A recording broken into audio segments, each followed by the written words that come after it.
Welcome, everyone.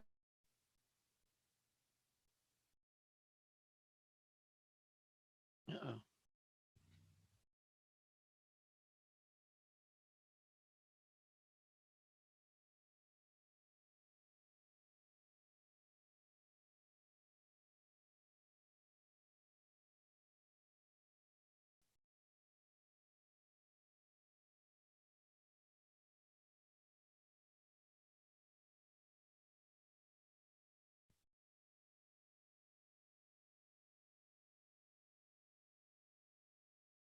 I lost you.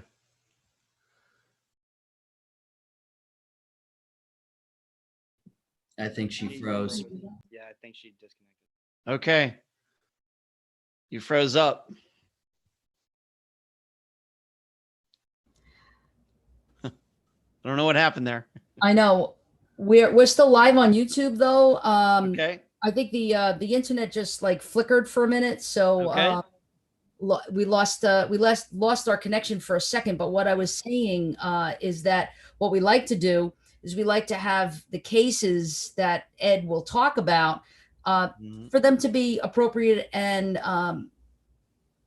sort of, if you will, not only interesting to our viewers, but also they can relate to and identify with. And so this one in particular, I thought was an excellent choice and an excellent selection because it involves a young person who was last seen on campus.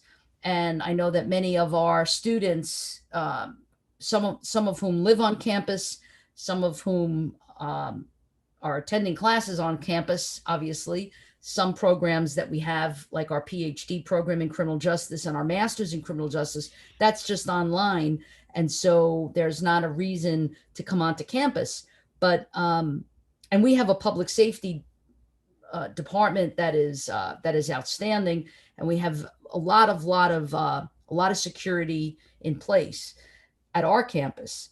So we're going to be discussing a disappearance of a college student, and I think that you're going to really get into some of the nuances on this case. So with no further ado, please allow me the pleasure of introducing to you Ed Dentzel. Hello, Dr. Telesco. How are you doing? It seems just like yesterday. It was January, and we were doing our last show. Time flies by, doesn't it? Yes, it does. Yes, it does. But it's always a pleasure, and always look forward to seeing you and having you on. And last week, actually, I don't know if you had a chance to look or see what we were doing, but we were highlighting the medical examiner, Dr. Tim Gallagher, and he was giving us a lot of insight into medical legal death investigations and autopsies. And also, you can save the date, April 12th. April 12th, we have a very special guest.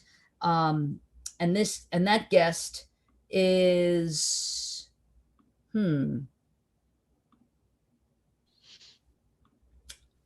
not sure who these people are that are coming on, but we're putting them in the waiting room.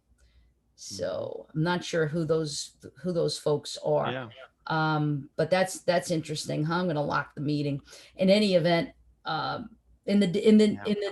this, this time of Zoom, sometimes we have Zoom bombers and Zoom situations that happen, and we have to make sure that we're putting a tight rope on that one. But so April 12th, we have an amazing guest, Dr. Catherine Ramsland, and she's going to be speaking about confessions of a serial killer.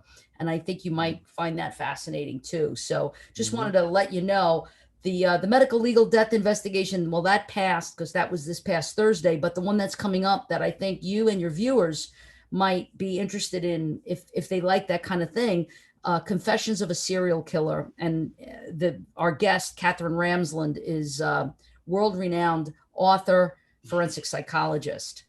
So anyway, it's all you.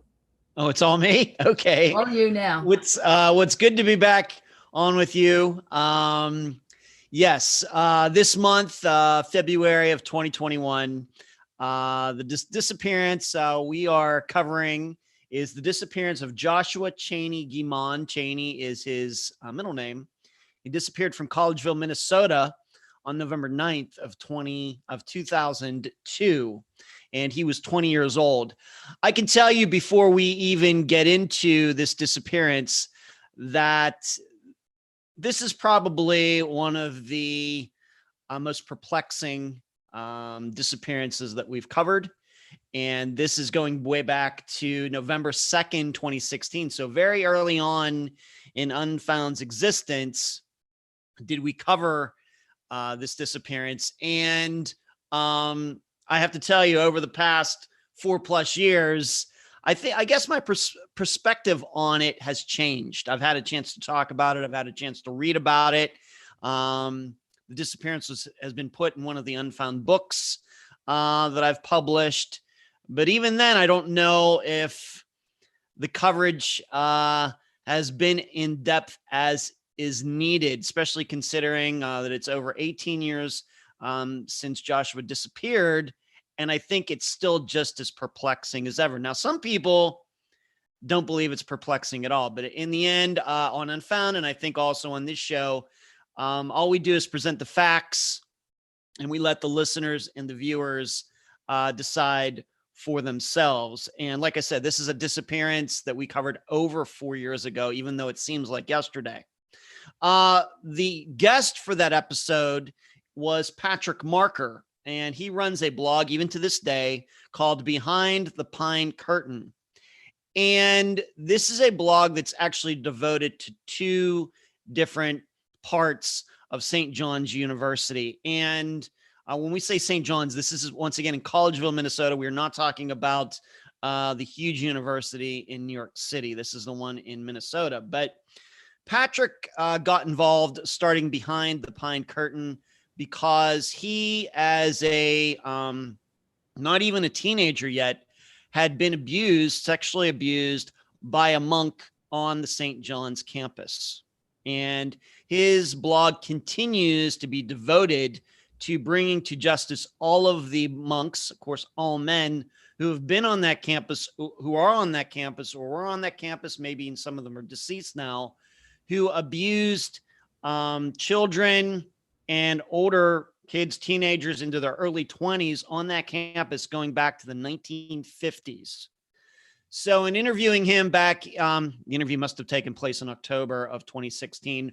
We talked about Patrick Marker's, of course, horrible experience, but then him getting involved when Joshua Guimond went missing from that same exact campus many years later in 2002. So if you go to his site, behindthepinecurtain.com, you will see what I'm talking about. And Patrick, although I believe he has a regular job, otherwise he has devoted his life to bringing all of these monks to justice for what they've done, but also trying to figure out what happened to Joshua Guimond. So he was my guest. I will be honest with you that I have not talked to Patrick in quite a long time, probably since 2017. There's no ill will or anything between us or anything like that. Just has not been an occasion to do that. But he's also involved in, there is a website dedicated to Josh's disappearance exclusively, set up by his parents, and it is findjoshua.com. So I would urge you, as you're watching this or after we're done here, to please check out those websites for even more information regarding the abuse that has gone on at St. John's University in Collegeville, Minnesota since the 1950s, and then also concerning Joshua's disappearance. And of course, you can check out Unfound's coverage going back to November of 2016 on Podomatic, iTunes, and Spotify. And in fact, I've made the decision that this coming Friday's episode will be a rebroadcast of Joshua Guimond's disappearance, the original interview with new updated commentary. If you'll remember going back to December, that's what I did with Robin Abrams' disappearance as well when we talked about it back then, right here with Dr. Telesco.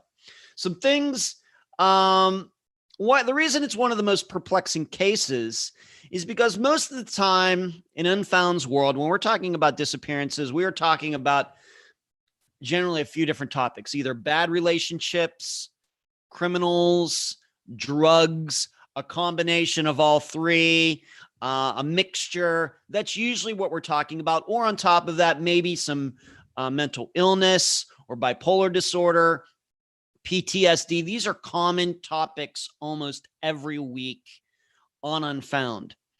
However, with Joshua's disappearance, outside of what was going on in the campus as a whole that had been going on there well before he even stepped foot on campus, Josh had none of those things going on in his life at all. No allegations of drugs, no turbulent relationship with a girlfriend, no mental illness, no depression, nothing. And so it really stands out in Unfound's, what I would call a catalog of the disappearances. We've covered about 200 now. And so it still stands out for those reasons. I don't like to put superlatives on any particular case, but it is certainly a unique one compared to most of the other ones. So as you're listening to what I have to say, just going over the general facts that I'm about to go over in a few minutes, I want you to be thinking about these three main points. Number one, how tough it can be to include or exclude a disappearance when a scandal is also going on. Is the disappearance part of that scandal or not? And I'm going to give you another example when we get to that of a disappearance that we've not covered on Unfound, but is a good example of that. Number two, everybody is a suspect when no facts lead to any particular suspect. And number three, too many people would rather believe the outlandishness with no facts than believe a reality with facts that turn their stomachs. And I will talk about these points after we're done going through these facts. But I want you to think about those three main points as I go through what was going on back in November of 2002. Like I said, St. John's, there was evidence of sexual abuse committed by the monks in the abbey on that campus going back to the 1950s. And it was covered up. And is very similar to what the Catholic Church did with its priests. Of course, that blew up in their faces in the late 1990s, early 2000s. And that's really when also all of this started to bubble to the surface regarding what had been going on the St. John's campus during that time. It all kind of happened, but in St. John's, it had been going on in their campus since the 1950s. And what's noteworthy about Josh's disappearance is there had been a change in college attitude toward it right before Joshua went missing. To that point, they had tried to hush it, and then they tried what you might call a new marketing campaign. And it was right after this new marketing campaign, and I think I might have sent a picture of that article to Dr. Telesco. I don't know if she's going to post it or not. But right after they started this new marketing campaign and moving forward from these scandals is when Josh went missing. So here are some things about Josh. He was very popular. He was outgoing. You will see articles on him, organized, nothing turbulent going on in his life at all. However, at the time of his disappearance, there is evidence to suggest he was researching the history of abuse, sexual abuse on the St. John's campus, particularly from the monks that were on the abbey that is on the St. John's campus. I should state St. John's is an all men's school. There's also a all women's school near there. They are connected in some ways, but it is an all men's school. And searches that were done on his computer afterwards shows this, that he was doing searches concerning priests' sexual abuse at St. John's University. And we'll come back to his computer a little bit later. But there are no allegations over 18 years later that Josh, he himself, suffered any abuse, had any connections to any of these monks, might have seen them. We don't know if he knew them. was friends with them. We just don't know. He never complained to anyone about anything ever done to him. I think that's important to remember, although just because he didn't say something doesn't mean it didn't happen. So that night, it was a Saturday night, November 9th, 2002. Just like a regular Saturday night at most schools, he was with his friends. He was over at another dormitory, kind of an apartment-style dormitory. And there were 8 to 10 people there, all young men. Once again, this is an all men's school. And around 11 o'clock, the group that was there thought that they noticed that Josh wasn't there, and they had seen him leave, and they thought he just was going down the hall to the restroom, to the bathroom.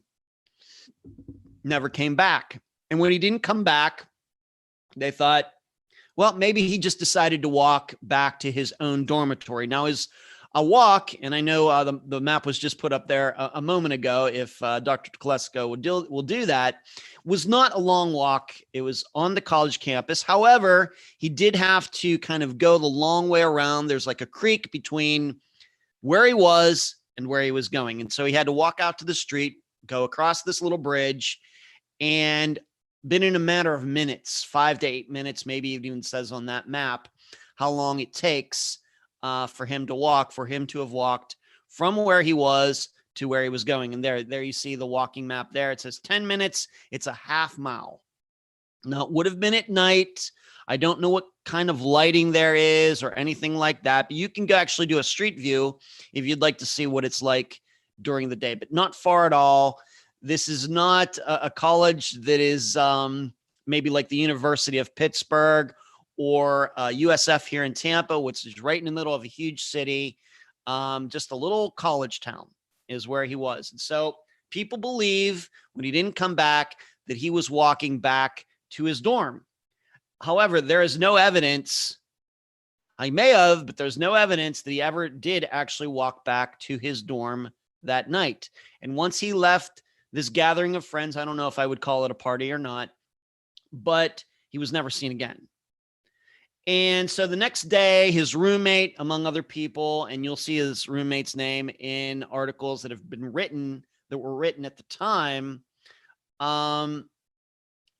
they put out the word, hey, he wasn't here, and they started looking for him.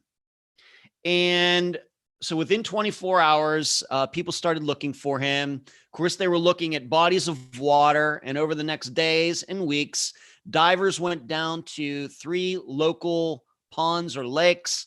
That creek that you can see in the picture from the satellite view was searched. No signs of anything at all. And nobody has ever come forward in the last 18 plus years to say, yes, I saw Joshua Guimond walking on the street that night. Now, it's not like it's 3 a.m. These kids that were there said the approximate time was around 11 o'clock. So you might think it's maybe a little strange that nobody saw him walking, especially since it's a college campus on a Saturday night. Maybe not. But after the fact, later in 2002, so going into December of 2002, searches, of course, are still being done. The Stearns County Sheriff's Department is responsible for the investigation. Now, this is noteworthy because this is the same sheriff's department that was responsible for Jacob Wetterling's disappearance. Jacob Wetterling disappeared in the same county that Joshua Guimond did. Of course, Jacob Wetterling went missing years before Josh did, but at the time, Jacob's disappearance was also unsolved. It is now solved, and the predator who killed him is now in jail. He got caught just a few years ago. But it's the same county sheriff's department. And because of Jacob's disappearance not being solved, it was still under a lot of pressure, even in 2002. Hey, what's going on here? Why can't you solve these things? There's a lot of suspicion regarding the Stearns County Sheriff's Department. And so that kind of movement started when Josh went missing, and the sheriff's department couldn't solve Josh's either. Of course, his is still unsolved over 18 years later. But search dogs were brought in later, allegedly, a search dog. They took it onto campus with its handler. And allegedly, this dog that's named is Hoover smelled Joshua Guimon's scent. You have to remember, this is over a month later, in the Abbey where the monks are housed on that campus and where they would normally be. However, this dog then later, they took this dog out to a lake near the campus, and it hit on Joshua's scent at the lake too. The lake was searched. Nothing was found. And anybody who listens to Unfound, I maybe talk about this, I wouldn't say once a month, but maybe once every other month. I'm not a big believer in dogs, but I know why they are used. I know why they continue to be used. But I think this is a good example of a dog allegedly hitting on a person's scent, but when those areas are searched, nothing is found. Eventually, though, because it seems searchers were just coming onto campus at will, it eventually became that if these people were not affiliated with the Stern County Sheriff's Department, they weren't allowed on campus. So any dogs, a handler couldn't just show up on campus and start walking around with a dog looking for Joshua's scent. They could now get banned from campus. And a lot of people at the time saw that as being very suspicious. Was the college trying to cover up something? You will have to judge that for yourselves. The family had a lot of complaints about this. And my interpretation, I want you to know that I've never spoken to anybody in Josh's family. But my guest, Patrick Marker, did at the time, and I think he continues to do so since 2016. I think it's safe to say that their opinion is that the college did cover up something. But in any case, the way I look at their complaints, though, is family have a lot of reasons to complain. And so I see that what the sheriff's department did as not being that unusual compared to many other disappearances where the police are kind of stumped. They do their searches, they get the dogs out. We even talked about helicopters and drones and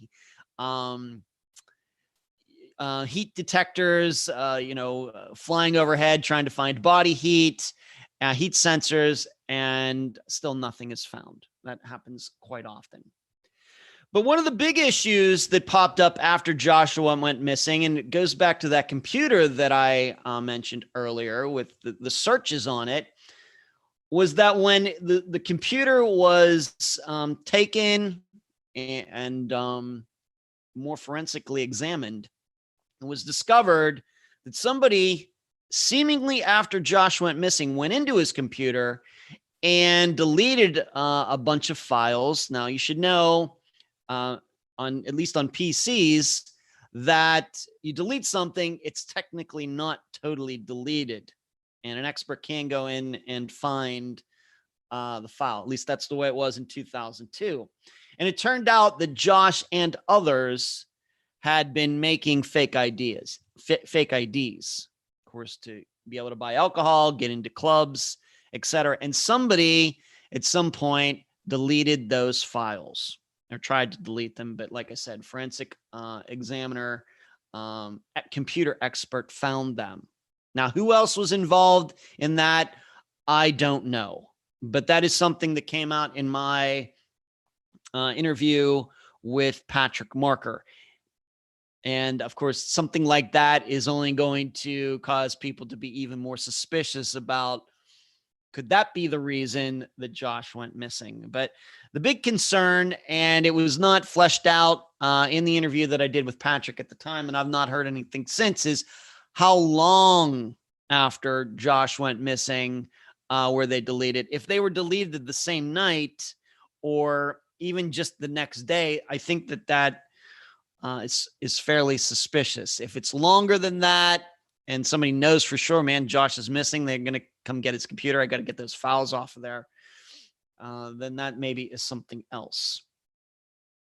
But once again, this computer was accessed. These files were deleted after that accepted disappearance night of November 9th, 2002. You also have to figure only a few people could have had access to that computer. I guess one of them was be his roommate and maybe some other friends. I mean, who could just walk in there and start fiddling around with his computer without being noticed, right? And it was in his dorm room. So those are the main facts and things that have been done, and that is Joshua Guimond's disappearance. He just walked away from his friends in that dorm, never seen again. Now, as you can probably already understand, there are quite a few theories, and I will go through them. We don't do theories on the program, but just to show you maybe how complex this disappearance is, here are 7 different theories that could fit the facts of this disappearance. Number 1, somebody killed Josh due to the research paper he was doing, allegedly researching St. John's history of abuse, because he was doing that. Number 2, Josh left to confront somebody about the scandal and was murdered. So he's with his buddies. Maybe he's underage, but he has the fake ID. Maybe they're drinking alcohol illegally. He has a few in him, and he just gets up and says, you know what? I've been researching this. I know where one of those offenders lives. I'm going to go confront that guy on this Saturday night. And so he goes and does that. Something bad happens. Number 3, and this is a theory that was discussed. Patrick brought it up during my interview with him. Could it be that Josh was walking back to campus and he got hit by one of these monks? And it was well known there that some of these monks did have alcohol problems. Was one drinking and driving, hit Josh, and then was there a cover-up? Number 4, Josh drowned in the lake and the college covered it up. Now, this is important. These cover-ups are important because, like I said, right before Josh went missing in October of 2002, the college started a new campaign in which they finally acknowledged what had been going on at campus and said they were going to correct everything and we're going to move ahead. And the thought, I'm not saying I believe this, but it's out there, is that they were afraid if a young man, of course, got hit by a drunk driver on their campus, especially if it was a monk or somebody on the faculty, that would ruin their new, the new and improved St. John's University in Collegeville, Minnesota. In addition, going back, Josh drowned in the lake and the college covered it up. The last thing they would need is this new marketing campaign, and then a young man is found drowned in their creek or a pond, lake on campus. These are just some thoughts out there. I'm not subscribing to any one of these. I'm just telling you, this shows you how complicated this is. Maybe something having to do with the fake IDs. Number 5 theory. Maybe something having to do with the fake IDs. Did he leave at 11 o'clock because he had made some fake IDs for somebody and he was going to get paid and the transaction went bad? There's no evidence that he was getting paid to make these, but maybe. Number 6, something happened at the party and the friends, all those people there, those guys, covered it up. Did something happen at the party? Maybe he really never left the party on his own. That something happened there. There was a fight. Something happened. And because they were all afraid they were going to get in trouble, they covered up Josh's death. Maybe it was even an accident, but they knew they were doing something they shouldn't and were worried about getting kicked out of school. That theory's there. And then number 7, could it be that Joshua Guimond simply just did walk off? Even though it didn't seem he had any reason to do so, seemingly no depression, was doing well in school, popular, friendly. Could it be that really on that Saturday night, he just walked off? And the tough part about that is that happens.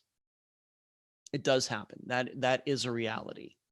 So going back to the first 3 points that I brought up in very general terms, let me now apply those to Joshua's disappearance specifically. So number 1, going back to disappearance, scandal, how do you separate one from the other? So if Josh was murdered due to the scandal, what made him unique? Because no other student on the St. John's University campus in Collegeville, Minnesota, has gone missing or has been murdered since Josh went missing in November of 2002. So, and many of them, of course, now know about what is going on in the campus and have surely researched it. Why would he be made to disappear and nobody else? So once again, why haven't other disappearances happened connected to St. John's scandal? Even if the IDs are the reason, why Josh and no one else? Now, there's another good example of this kind of also what I mean, although it's a disappearance that we've not covered on Unfound yet, surely I'd like to, is the disappearance, and I hope I get her first name right, Sneha Phillip, who and of course, Dr. Telesco, being that you were there and saw it firsthand, she was a physician in the medical field in New York City on September 11th. And she went missing, and there's still a big question. Did she go missing because on September 11th, she saw the towers fall? She ran down to ground zero, and then she was there when the towers fell and she died that way? Or could there be foul play that happened the night before regarding Sneha Phillips? And her first name is Sneha Phillip.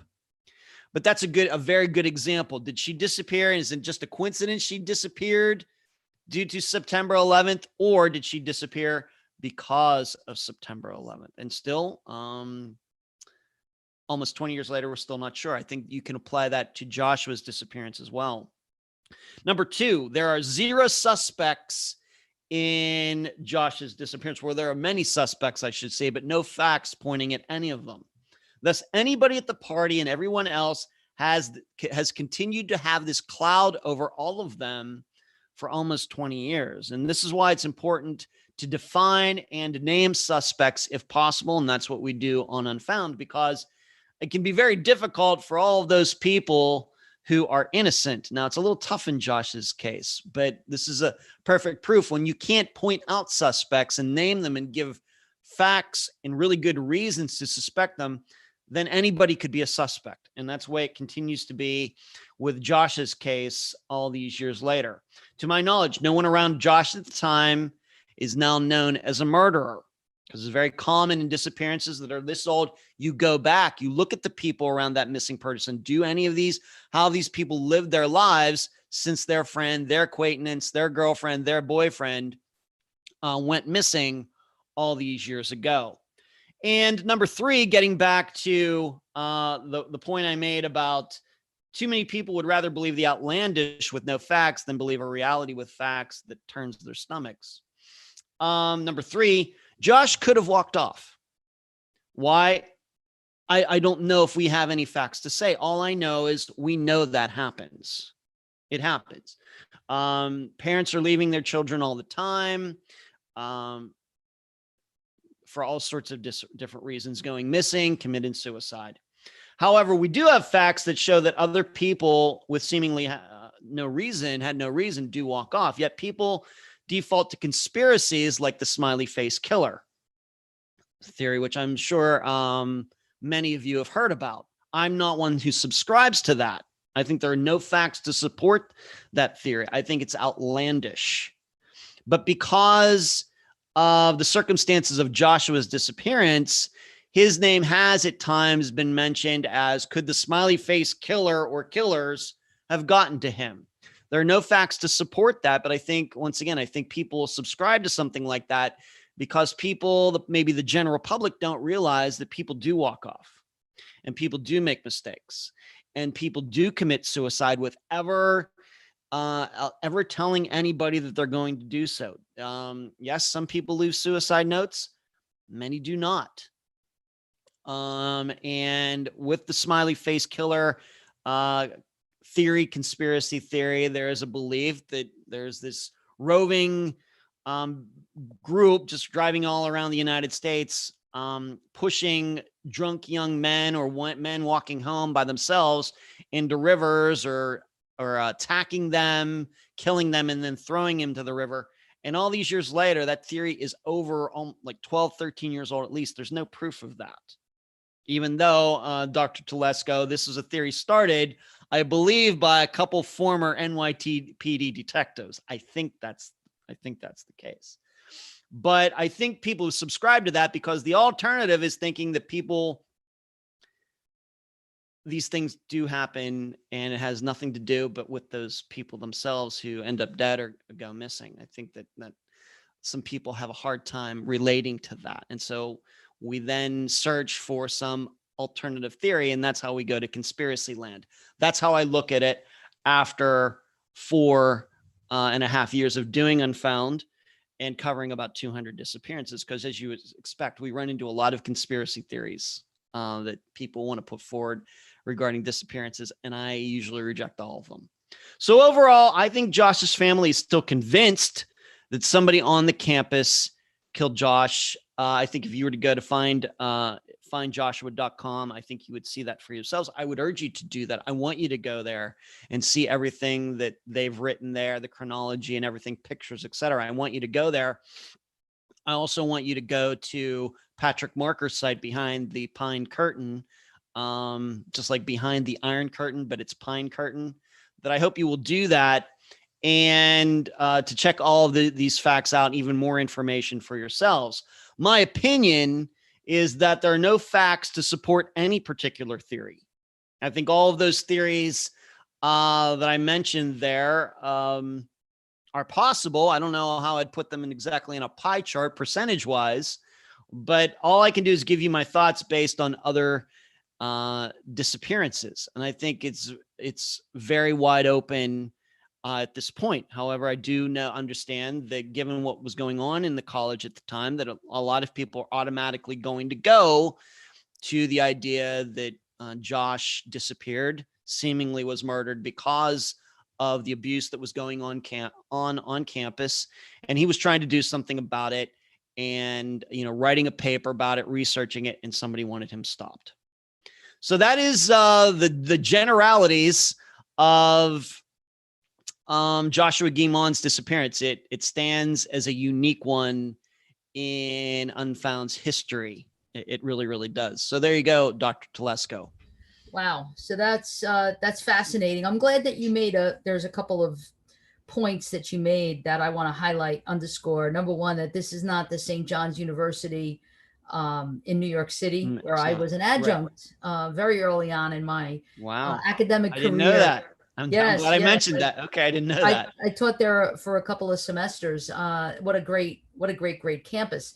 Number one. Number two, the other thing I want to just kind of, again, caveat is that this is in no way meant to be offensive to any particular religion or religious affiliation or institution or anything like that. Absolutely not. This is, again, just the facts, It's just, you can go back and check the stories for yourselves. Exactly. Keeping it I'm not real. there. Keeping it real. And so I really loved your theories. I loved how there's like all these variables, things that could have went wrong. And probably the one that makes you go, is the fact that he was searching on his computer for something to do with what was going on in terms of this pedophile perpetration and all of that. But again, that could also just point to the fact that it was known on campus that this was going on, and then he was curious about it, and he wanted to explore this more. I like your other idea, possibly a hit and run. Yeah, that was something that Patrick and he brought it up the way I remember it, and I did listen to the interview just this weekend. He brought that up. I guess it's possible. I think that kind of incident is fairly rare, but it can't be ruled out. There are no facts to dispute it. Right. And this might be one of your followers, one of your viewers, Tiffany Amber. Doesn't ring a bell right at the second, but I have many. So okay. Tiffany says, I've heard a lot about the story, many theories, one of them being that he was hit by a car the night he went missing. So I'm just looking to see if anybody else has any theories. I always like to bring my guys on. I hope that they're I hope that they're wearing something appropriate Uh-oh. as I bring them Uh-oh. on. So David and Josh, you wanna just pop in a minute and see what your criminal justice intuition is telling you. You know, Josh and David are part of a work study, federal grant work study program, sociodrama community initiative, and they work for us and they do a lot of the behind the scenes stuff. But they're also CJ majors and seniors at that. So they're going to be graduating this May. And we're very proud of them. We're going to miss them. Boo hoo, boo hoo. But they have gone through the whole entire undergraduate experience thus far, and as CJ majors have majored in some of our important coursework. So, Josh and David, you listen to the facts of the case, you listen to what Ed has told us about, and you guys being on campus and regularly on campus, in fact. What, if anything, does this stir up in you, and what theories might you have, or questions that you might have? More questions for Ed. Why don't we start with David? Okay. Hi, Ed. Thanks for having me on What's up? again. Dr. T, always a pleasure. Well, this is kind of a tough one, honestly. It seems like there's limited to almost no details of this case. College kids, as we know, can be a little unpredictable and tend to migrate just about everywhere. So I don't really have too many theories about this other than what has already been mentioned, really. I mean, the realm of possibilities, whether he was, struck by a car, attacked by individuals, somehow this young man disappeared, and I honestly don't really know what to think. All right, Josh. Maybe I can ask David this. I mean, I was a college student way back, when dinosaurs roamed the earth. But I kind of went to a school like St. John's, except it was co-ed, but it was a very strict schooling in Pennsylvania called Grove City College, separate dorms for men and women. We had to go to chapel. What was it? 8, 12, 16 times a semester, something like that. But I would think that it would be very, very difficult if, friends get together and something happened, even an accident or something that goes too far, a fight, for a bunch of young men to keep a secret, put a lid on something, for this long a time. What do you think? I agree with you, Ed, on that. College kids, just like high school, I guess, the information gets spread around so rapidly, especially now with cell phones. Even back in 2002, God, I was 20, 21 at the time. And I mean, I had a cell phone in 2002. So I know that the information was easily spread around. And I agree with you. If something were to happen where either his friends or other students on campus would have somehow gotten the information out. So something just seems a little off and a little bit fishy about this case, that he just disappeared with no trace, no leads of any kind. Mm-hmm. Yeah. Josh, you want to give it a go? Absolutely. So I guess I will say in 2002, I'm sorry guys, I was only 40. Can't hear you, Josh. It's very low. Sorry, can you hear me now? It's still very low. Very low. The reason that I'm bringing, much go. better. I'm bringing Josh on because Josh is a member of fraternity. Very familiar with the dorms, very familiar with, now NSU is not as big a sprawling campus. However, I don't know, Josh, how long does it take to get from one end to the other? So let's say where the medical school is all the way over to Mailman Hollywood. Okay. Well, I mean, that's definitely where throughout like this whole conversation, even kind of hearing you guys talk, and even like you said, Dr. T, basically even as kind of relation, since we're talking about dorms, just from the dorms to our main campus building that has all the classrooms, it's a good 5 to like 8 minute walk. I used to have a longboard, so I would ride, but there used to be times at nighttime where it's, if I had like a class that went till 8 o'clock, I completely understand where if there was somebody who even had a disliking to you and had the mentality to where they honestly didn't care who was around or who could have seen, there's definitely multiple spots on the campus, even if kind of like you said the theory of he was out drinking with the friends. And there's even been times where, like I said, even not drinking, but just, there's been times where I've just wanted to go on a walk and taking like the back ways around campus. So there could have been a chance where maybe there was some inner struggles. Like you said, he knew about all these issues to where he wanted to do that. But, you know, of course, going to Nova, what really helps is like kind of like some of like the classes, like criminal investigations and even just kind of like forensic psychology. To me, it just seems like the mentality that it would take, like for some of these people, even possibly from like victimology. I remember like constantly hearing about like, all it takes is for one student to kind of go off track on something, be in the wrong place at the wrong time, and then you have no idea what could have happened to him. But however, kind of like you said, I'm going to try and stay away from the theories since you've turned most of those down.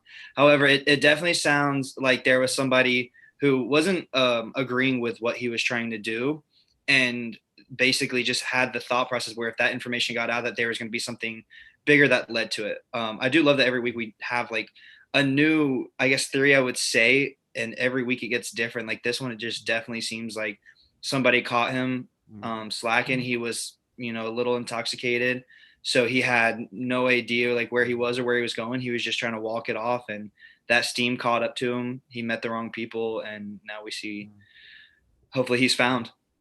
You know, let me ask you, being I got to ask David a question, I'll ask you a question. You know, being that it is a fact that somebody went into his computer after the fact. Now we have to go back to 2002 terms. This is probably, you know, there were laptops. This is probably a desktop though, you know, with a big tower and everything else going back to 20, you know, years ago. If you're on campus and you have your computer in your dorm, how many people would you think would have access to it to be able to get into it if they needed to delete files saying you were doing something illegally and you disappeared? How many people would have access to it? No, and that's definitely one thing where even that actually kind of raises a question for me for like another possibility is I used to actually be in a 4x4 dorm room. So in that dorm, we would constantly have friends over, even if there was some point to where as one of the friends may have been in onto it, all it takes is for you to have a few people over, that computer have access, even as you said, if I'm not wrong, I feel like those desktops are some of the first that people learn to hack on. So all it takes is for somebody to be very computer misogynistic and then just have that one friend side with him and say maybe that he had some homework that he was supposed to give to him if he could check it out. It just takes those 2 seconds, like you said, for them to possibly try and go in there, switch it up. I mean, even kind of in like the old days here, I'll impress, you know, since in 2002, I was 4. I feel like even in Ferris Bueller, which was, I feel like an 80s, 90s movie, he was using 1985, 86. Yes. Exactly, sir. Yeah. So I feel like they were definitely using those desktops to still, you know, change his grade from his house to the computer screen. So that feels to me like, even though we're sitting here considering their old computers, that a friend was in on the conversation of what he was doing was wrong. They didn't want that to get out either. The guys paid the friends. There's definitely multiple of those possibilities. And it's just like, those are definitely something you have to consider, where it's like, even from what I've learned just recently in like a Kisnesic interview process class, is by taking those friends, I feel like around some of the right interviewers, you could definitely get some of that body language about being paid off, or, you know, some of those different factors of trying to get into a computer information that I feel like nowadays in like 2021 that people have mastered or people could figure out to even process that computer sampling or the computer hacking. Okay. Thank you. Great. So here's what I want to do. I want to read some of there's a lot of really good comments here. Okay. So I'm going to ask the guys to take their videos off, and I'm just gonna go for it. All right. These represent some of the comments from the viewers. Okay. Starting with Kathy, and I think you probably know Kathy. I do know D-A-U-Z, Kathy. right? I do Hi, know Kathy. Kathy. Yes, I do know Kathy. Kathy says, I believe he was intoxicated, walked away, got lost, had an accident in a wooded area, and was missed in a lot of the lake searches. Do you think that that is a possibility? I do. It's funny that well, it's not funny that Kathy has been a long time viewer and listener of Unfound. She's part of the Unfound think tank that we do every Sunday evening. It's a very private group that gets together to talk about the real details. And one of the themes that's been come up over the last couple months is how searches for missing people are flawed, and how many times the first or even the second time around through searches, remains are missed, even though they were there. And then the third time you go back through the same area, the remains are found. And so I've become even more doubtful about searches the longer I do this program. So I think Kathy, given what we now understand after 200 disappearances, is on very solid footing making that opinion. Okay, great. How about Delane Pelt? Mm-hmm. Okay, Delane says, I find it hard to theorize at all without actually hearing from the individuals that he was with before he disappeared. Was he very intoxicated? Was he bothered by something? They said if you look at the articles, the people that saw him that night, these friends of his where he was, say he was not that intoxicated, and it didn't seem like he was bothered by anything. Those are the articles that were written right at that time of 2002. So we can only take their word. Of course, ultimately, can they be trusted? Okay. Blaze Fairchild. Mm-hmm. Yep. I find most interesting that items were deleted from his computer that was derogatory about the monks and the school. Well, it was, I would not say it was deleted. About what it was is it showed, this would have been before Google, so it might have been Alta Vista or something like that, that he had done searches. He had been researching, and he was allegedly actually writing a paper, maybe for a class, because Josh was looking to go into law. So he was researching it, and there was proof on his computer, looking at his search history, that he had done a search. There was nothing deleted. The only thing that were deleted, the way I remember it, was anything having to do with fake IDs, that somebody attempted to get rid of that information, but it was still found. Okay. Blaze Fairchild. No, that's who I just now mentioned. Ty Bello. And I think that Ty is one of my students. I remember earlier I was saying, oh, I don't know why people are coming in here. Who are they? Are we getting Zoom bombed? But as it turns out, it was my students. Because I teach 3 classes. I teach a PhD class, a master's class, and a victimology class at the undergrad level. And I invited all of my students to come tonight. And so they misunderstood. They thought that they were supposed to come on the Zoom link, but no. So anyway, so Ty is one of my students, and Ty says, I think the theory that he got hit by a car is quite interesting and could indeed be factual. It's true what David said about students being able to disseminate information to one another. So she's thinking that possibly the getting hit by the car, hit and run theory. Kim Sparkles. We have heard so many times about searches being done. I repeatedly, and nobody found. Years later, remains are found in areas that were previously searched. Yep. So. Yep. It's something. This is a theme so far in 2021 due to some of the disappearances that we've covered, that it's become a topic. Myself, along with John Lorden at Lorden Arts on his YouTube channel, we covered the disappearance of Jason Landry, who is still missing. This is a recent disappearance from December. Searches have been done all around Luling, Texas for him after a car wreck, have not been found. So it become a topic. So Kim bringing that up is a very good point. Great. Keldon is one of my students. I think only someone in a close relationship would have access to the computer. Isaiah Knox, also a student in my class. Not many people, because the dorm would be secure. Yeah. Hannah says, were any other students outspoken critics of the monks? So that's a question. It's a fantastic question. I don't know. It did not come up in my discussion with Patrick, who I think outside of Josh's own family, knows the most about this disappearance, has covered that area for a long time due to his own experiences. That did not come up, so I don't know. So Hannah goes on to say, it seems odd that Josh would be targeted, nobody else having disappeared, Yeah. unless he were the number one enemy of the monks, so to speak. Yes. Absolutely. Absolutely true. I agree with that. And that's usually something that comes up.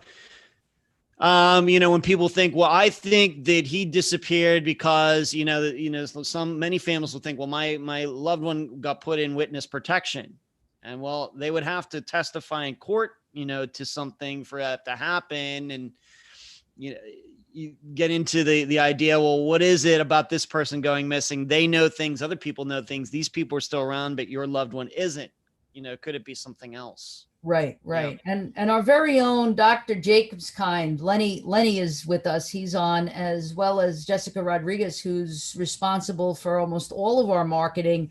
And both Lenny and Jessica are invaluable assets at NSU. I just wanted to shout out to both of them. But Lenny says, I also agree that it would not be likely that many people were involved, as eventually one would feel guilty enough and disclose info to protect themselves. Well, I mean, I don't know about that as far as guilt being the motivator to have you kind of come forward with stuff. That's true in some cases. But if somebody was a part of, let's say that this is a murder, let's say that this is a murder. Let's just then at all costs to protect yourself, even if you're coming, tempted by guilt to spill the beans, you probably won't. I think I'm leaning toward that alcohol had something to do with this.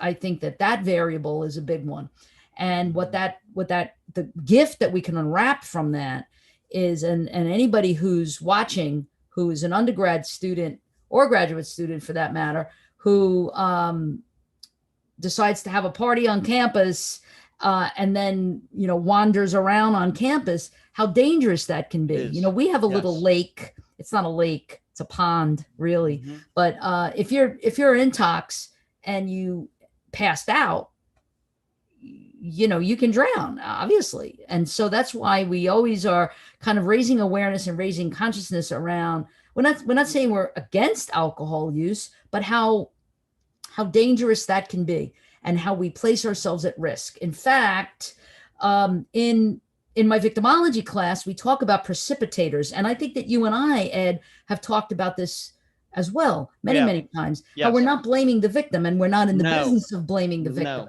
absolutely. Or let me not say but, let me say and.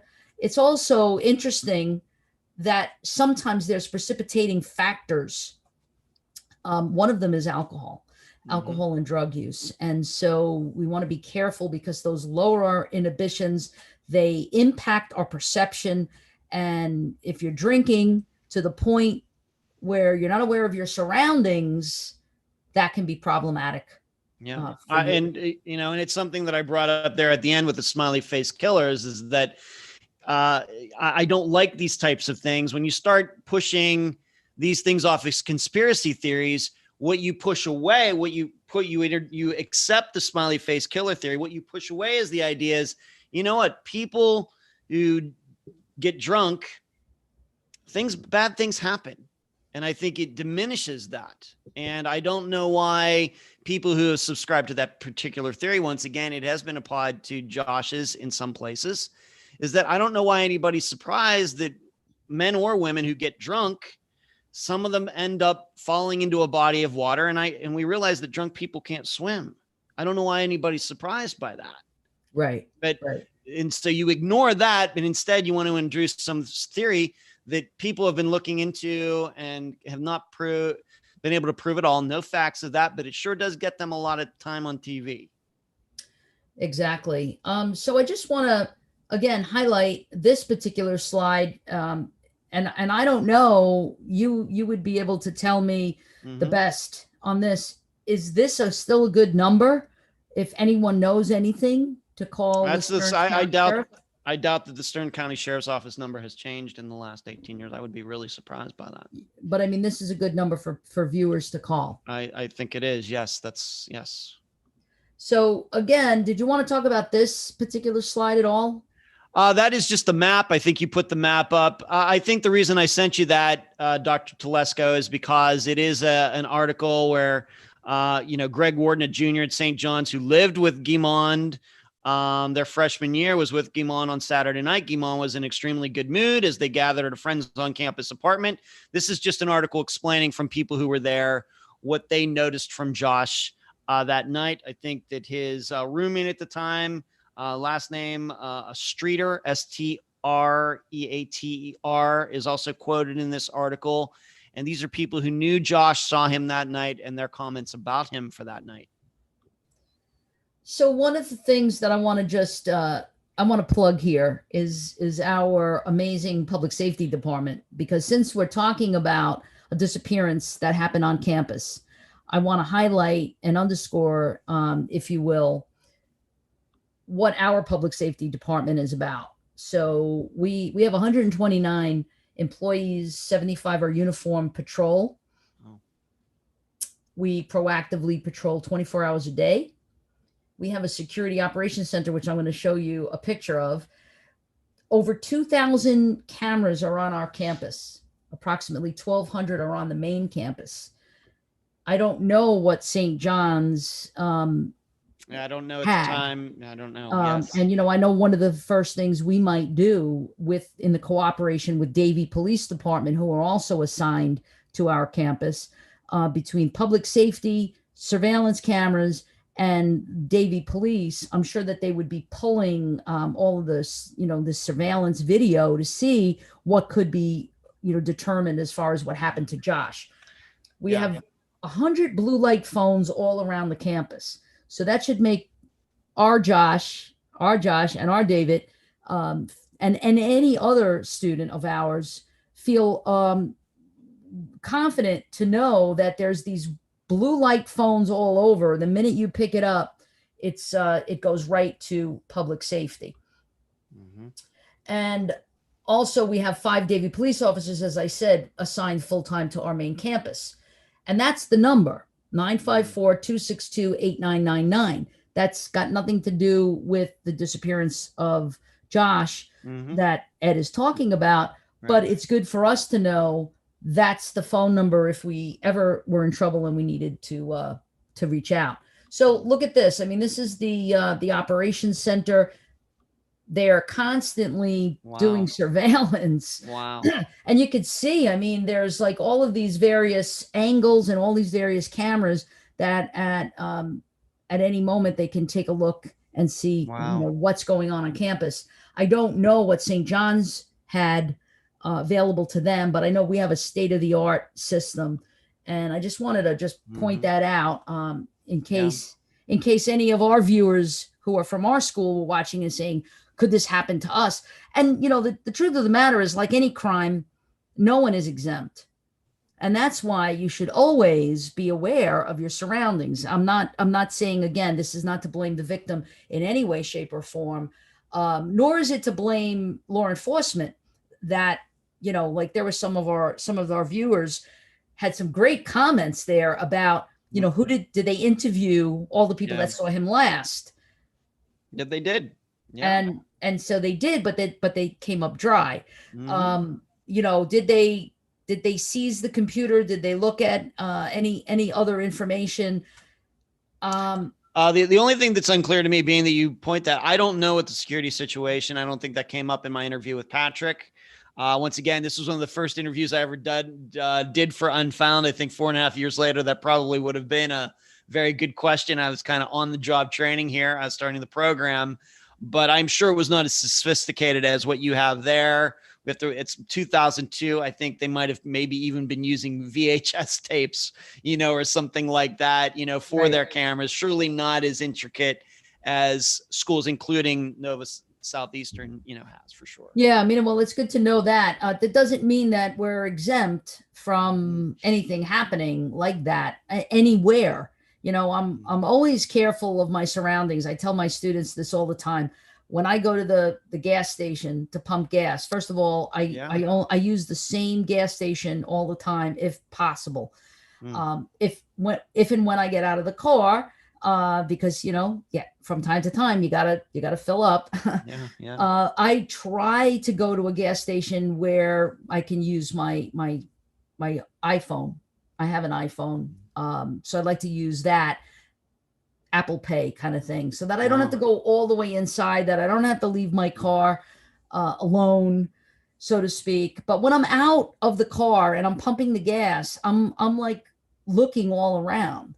It's called situational awareness. Sure. And you want to always be aware of anything that just seems out of the ordinary. People are getting too close to you, any of that stuff. Now, I go back to my other PSA, my public service announcement, that not that we should always avoid alcohol completely, but to just be aware of, if I'm drinking or I'm using some type of, perhaps even prescription medication, let's say, I want to be careful not to just be wandering off alone when something can happen. I can faint, I can pass out, I can, whatever I might find myself walking down that dark alley because my inhibitions have been lowered or my perception has been skewed because of a mind-altering, mood-altering substance. So I have to be careful of that.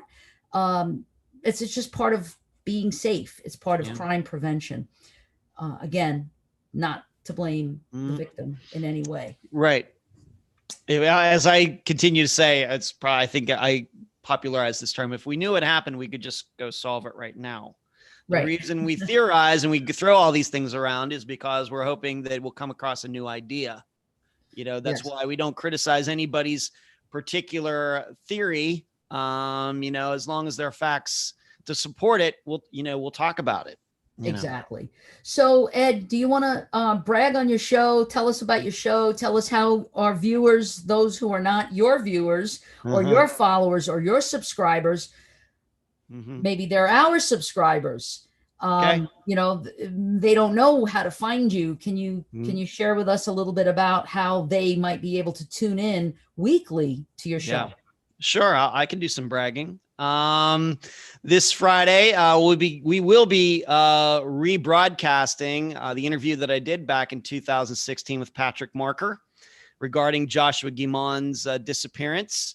And I will have new commentary at the beginning and at the end.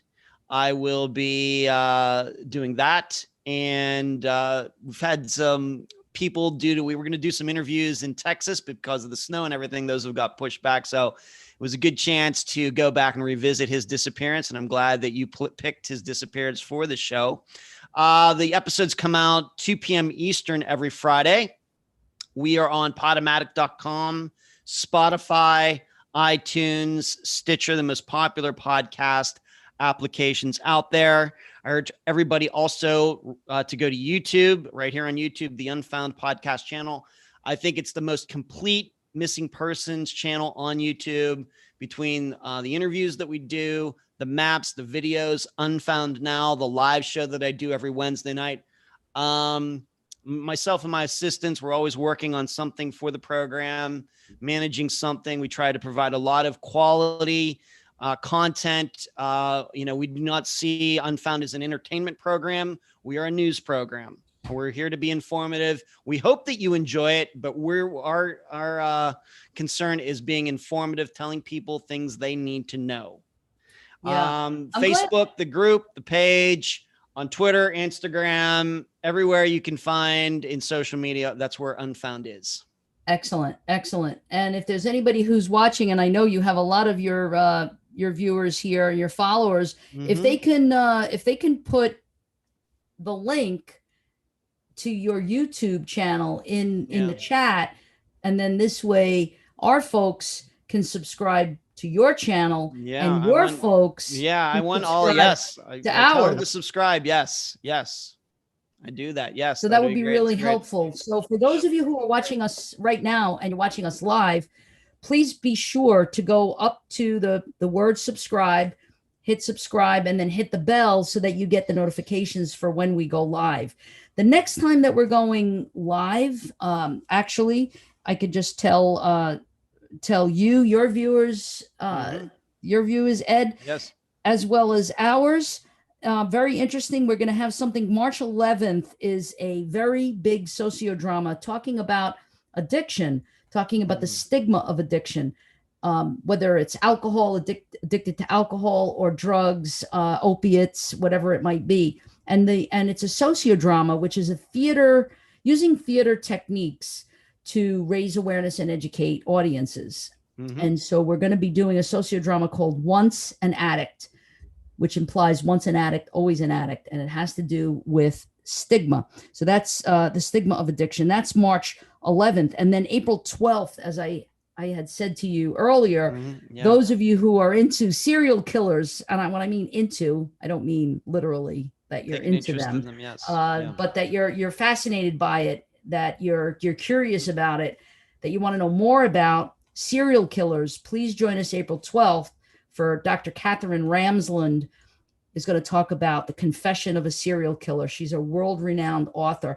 And the other thing I wanted to say, which I didn't say in the beginning, I made an assumption that everyone knows who Ed Dentzel is. But Ed is a journalist. He was a former screenwriter, still currently though, right? I do a lot of writing anyway. I still do a lot of writing for the program. Yes. So he's a journalist by trade, really, and a screenwriter, an actor, and now is the host of Unfound. So again, thank you so much. After we get off, we'll talk about next month and when we want to do it next month. Yeah, I think we have to figure that out. And sure, we will. Great. We definitely will. So thank you, Ed. Any last words? No, it's always a pleasure. Always a pleasure talking to you. Great. Okay. And please make sure you go to the chat box and you look. We posted a lot of information about our undergrad, grad, and doctoral course offerings and programs. And please be safe, be well, and we'll see you the next time.